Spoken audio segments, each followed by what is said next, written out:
more information about the circumstances that led to the actual shooting of the suspect? I can say he was armed when the officers arrived. So a handgun was noticed. That was the initial call, that he was armed with a handgun. I think the two weapons that our officers did see were a knife and a handgun in his possession, in his hands. While he was bound to the hostage. And he had a bound hostage as well. Can you identify any of the items that he was throwing off the balcony? I don't have any information about anything that he actually threw off the balcony, just that he had stuff he was throwing out of his apartment onto the grounds outside his balcony. And where did this occur? Can you give us the apartment number, building, anything like that? I don't have the apartment either. I know it is down, it's inside the complex, so it's further down this way, and actually you make a left when you go further down.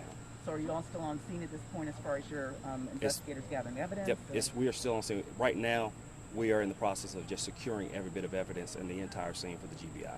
Did you all ever have to clear the building outside? We did evacuate some of the residents in the building itself, and we had others who were unable to evacuate, shelter in place, so our officers were there to protect them.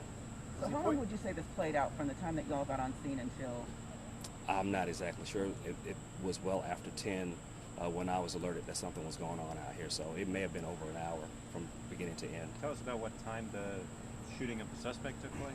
That I don't know. I don't have the exact time. The GBI will have that information. So I may have missed it. Was there a shooting that was initially called in because there was a shot fired early this morning? Or Yes. How did it all start? That was the information. We received information that shots had been fired. So one of the callers, actually we had several calls on this. One of the callers stated that shots had been fired.